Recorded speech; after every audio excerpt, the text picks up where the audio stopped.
इयत्ता 9वी, विषय मराठी, इंग्रजी माध्यम. आज आपण आपली संतवाणी दुसरी, संत कृपा झाली याचे स्पष्टीकरण पाहणार आहोत. संत कृपा झाली ही संत कविता संत बहिणाबाईंनी लिहिलेली आहे आणि या संतवाणीच्या माध्यमातून आपल्याला त्या काय काय सांगू इच्छित आहेत ते आपण पुढे पाहणार आहोत. परिचय. संत बहिणाबाई वारकरी संप्रदायातील संत कवयित्री, संत तुकाराम यांच्या शिष्या. ओव्या, श्लोक, आरत्या इत्यादी रचना प्रसिद्ध. संत तुकाराम यांच्या काव्यरचनेचा आणि व्यक्तिमत्वाचा बहिणाबाई यांच्या काव्यरचनेवर प्रभाव जाणवतो. भक्तिभावनेचा उत्कट आविष्कार हा त्यांच्या अभंगरचनेचा विशेष. प्रस्तुत अभंगात संत बहिणाबाई यांनी महाराष्ट्रातील वारकरी संप्रदायरूपी इमारत उभारणीमध्ये संतांचा मोलाचा वाटा कसा आहे याचे वर्णन केले आहे. आता संत बहिणाबाईंनी काय केलं आहे तर वारकरी संप्रदाय ये एक कम्युनिटी है जिन्होंने हमेशा से ही, एक तो पांडुरंग मतलब विट्ठल, जो भगवान विट्ठल है उनकी भक्ति की है और हमेशा उन्होंने अपने प्रार्थना से, अपने भजन कीर्तन के द्वारा, छोटी छोटी अभंग रचना करके उन्होंने लोगों को सही मार्ग दिखाने का काम किया है. ये सबसे बड़ा काम है. तो ये सब काम करते वक्त ये जो वारकरी संप्रदाय है उन्होंने किस प्रकार इस मंदिर की स्थापना की.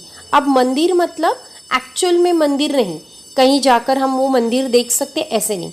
तो ये जो कम्युनिटी है ये इन्होंने किस प्रकार स्टार्ट किया, उसका बेस कौन बना, उसके पिलर्स कौन बने, उसकी छत कौन बना और ऊपर का जो मंदिर के ऊपर हम कलश देखते वो कौन बना, इसका एक्सप्लेनेशन उन्होंने अपने इस संत कविता के माध्यम से हमें दिया है.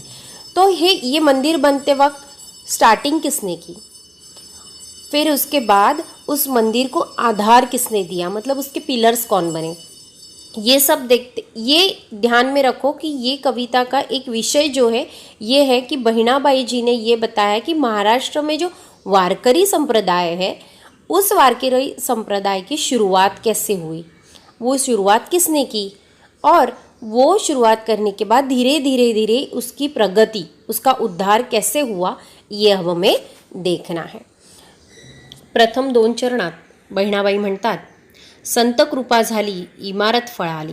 अर्थात महाराष्ट्रातील जितके संत आहेत त्यांची कृपा झाली आणि ही वारकरी संप्रदायाची इमारतीला सुरुवात झाली, तिला एक वेगळा आकार मिळाला, तिला शेप मिळाला. मतलब ये जो सभी संतों की कृपा हुई और इस वारकरी संप्रदाय की शुरुआत हुई. मतलब उसको एक अलग सा पॉजिटिव आकार मिलने लगा, शेप मिलने लगा.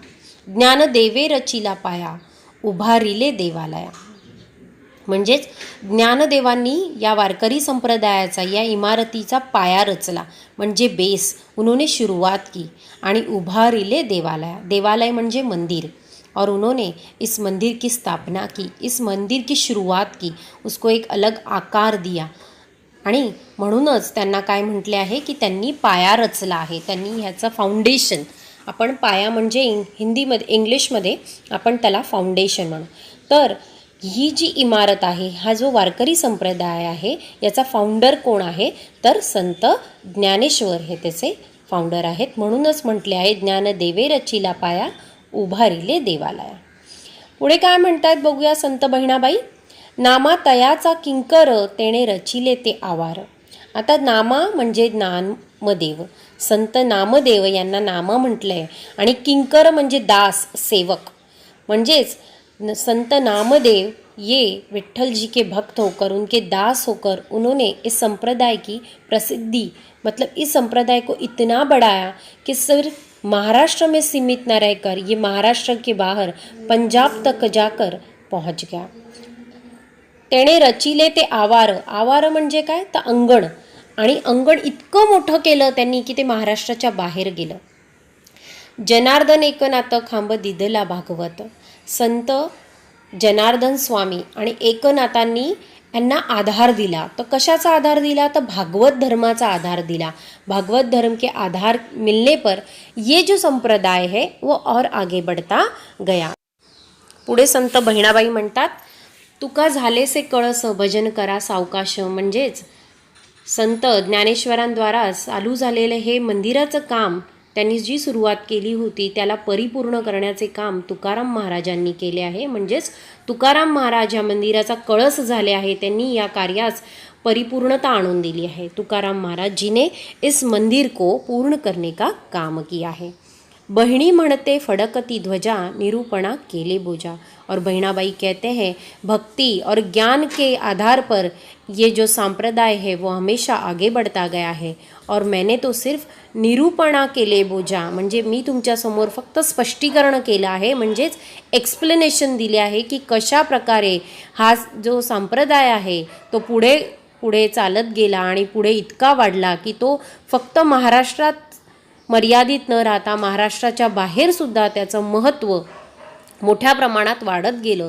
आणि ही फक्त संतांची कृपा आहे। संत ज्ञानेश्वर, संत तुकाराम, एकनाथ, जनार्दन स्वामी अशा अनेक संतांनी या संप्रदायाला नेहमीच एक प्रकारचा आधार दिला आणि त्या आधाराने हा संप्रदाय पुढे होत गेला। तुका झालेसे कळस, तुका म्हणजे संत तुकाराम, भजन करा सावकाश म्हणजे कायम विठ्ठलाची भक्ती करत राहा, त्याच्या भक्तीमध्ये लीन राहा।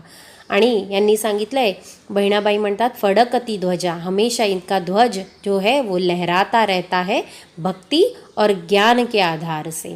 तर अशा प्रकारे आपण संत कृपा झाली ही संत कविता इथे पूर्ण केली आहे। थँक्यू सो मच, धन्यवाद।